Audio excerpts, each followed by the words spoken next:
Learning and teaching in Learning Grove classrooms is based on the principles of developmental constructivism. There are 5 basic principles of developmental theory. Development occurs in a relatively predictable order. Most children crawl before they can walk, hold a crayon with their fist before they use their fingers and thumb. Children use skills they have already acquired to build more advanced learning. Developmental sequences occur in 4 areas: physical, social, emotional, and cognitive. Learning in these areas is often interrelated. Development proceeds at varying rates among individual children and across various areas. For example, one child may develop more quickly in the physical area than his social interactions. Play is very important for all children's development in all 4 areas. Children learn best in a community where they feel safe and valued. Environments in constructivist classrooms are critically important to learning. They should be engaging and aesthetically pleasing.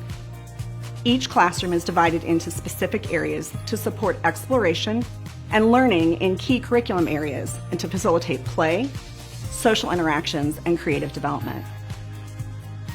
The basis of constructivist theory is that children learn by interacting with objects and observing what happens. Learners literally construct knowledge through actions. For example, by playing in the sensory table, children learn that water flows through a funnel and spreads out into the table. On the other hand, sand forms a pile beneath the funnel and eventually plugs the funnel. Ideas are also constructed by the learner. Constructivists believe that learners must do something mentally with information in order to really learn it. Often physically interacting with materials helps children form mental relationships. For example, 3-year-old children playing with wooden cubes and teddy bear counters like to place one teddy bear on each cube. This forms a one-on-one pattern that is internalized and becomes a foundational skill for math development. The most influential developmental constructivist was John Piaget, who developed a comprehensive theory of how knowledge is acquired. Also important was Lev Vygotsky, who emphasized the importance of language as a tool for constructing knowledge. He also introduced the important idea that adults scaffold learning for children by providing just enough information for them to continue learning on their own. In the cubes and teddy bear example, the teacher might suggest, what would it look like if each cube had 2 teddy bears? This gives the child an idea of another pattern to explore and leads to quantification. Manipulative materials are toys that have several component parts and are often made from wood or plastic. They support children's fine motor development and coordination, while encouraging problem solving and exploration. Often particular cognitive areas are targeted, such as the use of puzzles to develop spatial relationships. In constructivist classes, the teacher will likely begin by observing the child who is using a manipulative, like a shape sorter, or perhaps making comments such as, "I see you got the triangle into the box." However, if the child becomes frustrated, the teacher may scaffold or give just enough suggestions for the child to succeed. For example, the teacher might say, "Look, this star has lots of points. Do you see a hole that looks like that?" In addition to high-quality children's books, the literacy area includes materials that are carefully assembled or created by the teacher to help children construct fundamental concepts of written communication. Interactive charts are enlarged print versions of poems, songs, or parts of predictable books. Children can quickly memorize the words and sing or read along with the teacher. The enlarged print allows children to focus on the characteristics of written language. 1 or more words can be changed on the chart, thus altering what is read. Manipulative or flannel board pieces allow children to physically recreate a familiar story. This helps children develop comprehension.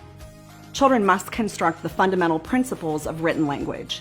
Teachers help by using interactive charts and big books to model particular concepts. Big books are similar to interactive charts. They have a predictable text and enlarged print. Writing should be supported throughout the classroom.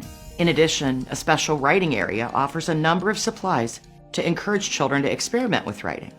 Themes and writing areas are a great way to engage children. The Writing Center encourages children to write regardless of their developmental level. Children follow a predictable sequence as they learn to write.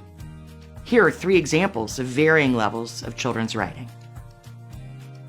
Guided by constructivist theory, research in the development of mathematical thinking, and careful teacher observation, the math area is designed to support children as they construct mathematical relationships in the areas of number, patterning, geometry, and measurement. Materials should be hands-on and minds-on. Research by Constance Camille showed that math materials need to encourage children to think. Games that use a die or spinner, such as this game, require children to think.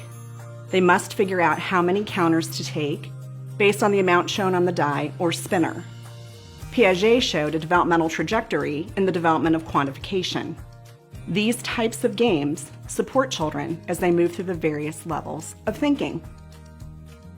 Research by Mumma showed that various types of board games differed in their level of difficulty.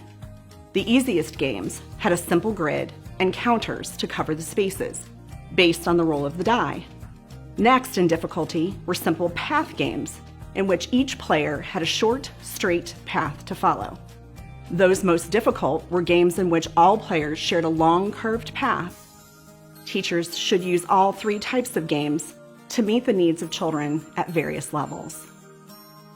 There is no one correct way to use any of the materials in a developmental constructivist classroom. Regardless of the area, materials are displayed so that children can easily explore them. One child may sort farm animals by type of animal and build fenced areas for them. Another child might decide to create a parade or use the animals to retell a story from a familiar book. What is most important is children are given the tools to build upon their skill set.